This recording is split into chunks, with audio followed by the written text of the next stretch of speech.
Steph Curry, my God. Him and Jimmy Butler put on a show last night.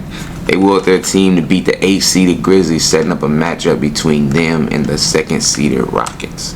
Now look, since acquiring Jimmy Butler, they've been looking good. You got to give them that. They've been looking real good. Now the Rockets, they coming off their best season too. Last time they was a top 2 seed was when James Harden was there, and that's been a little minute.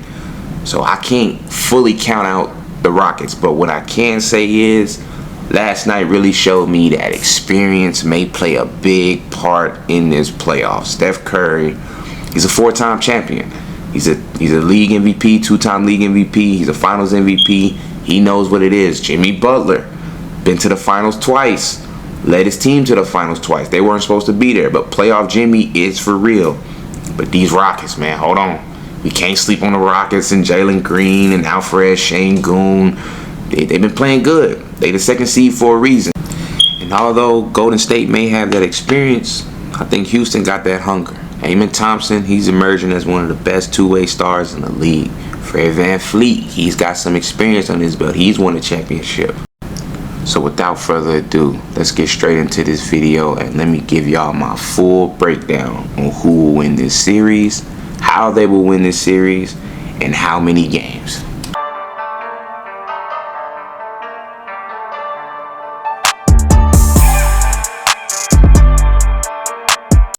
Okay, look, in this series, I'm going to go with the Warriors.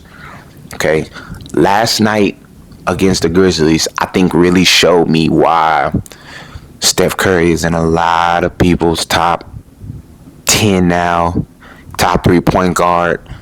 It's like when the playoffs get closer, the level of play just rises. And I think adding Jimmy Butler at the trade deadline really helped them. Before Jimmy Butler got there, they were struggling. They were barely in the play-in situation.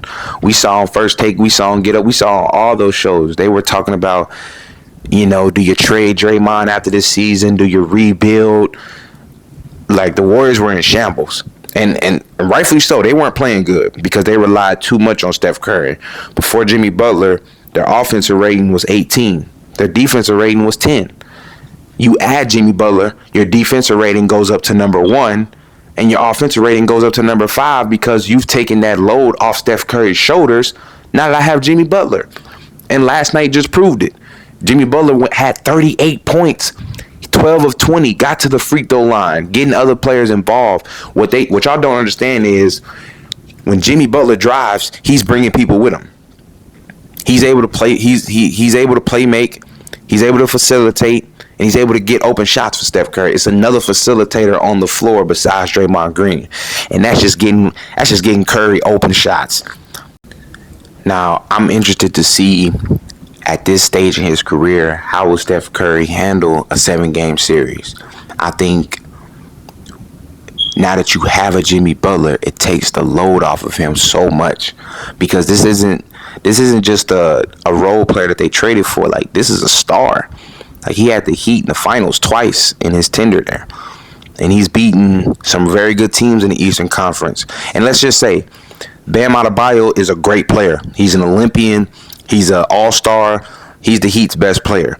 But he is no Steph Curry. I paired Jimmy Butler with Steph Curry and Draymond Green. Jimmy Butler can work off the ball now. Jimmy Butler doesn't have to really facilitate a lot. All Jimmy Butler can do is get the ball in the wing, on each elbow, and he can go to his mid-range shot. He can get to the cup. He can draw fouls. And then on the defensive side, if Draymond's guarding the big, Jimmy Butler's guarding the best wing player on the offensive side. Now, although they're gonna make Curry work for sure, I don't think it's going to be enough to beat them in a 7-game series because what you give him on the defensive end, he's going to give you even more on the offensive end. Now, although I got the Warriors winning this series, I'm not going to sit here and say they're the clear-cut favorites. Houston does have home court advantage. They are the younger team. They are in some people's eyes, the hungrier team. They have a great coach. They've had a great season. I'm not sleeping on the Rockets. It's going to be a good series. But when we look at Great players, all-time great players, not just great modern-day players. All-time great players. Draymond Green might win the Defensive Player of the Year award. Steph Curry, the greatest shooter, the greatest point guard in my eyes. Jimmy Butler, probably the best two-way player I've seen growing up watching basketball.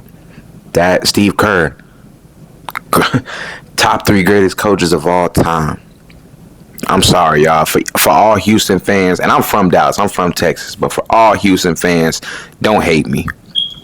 I just like the Warriors.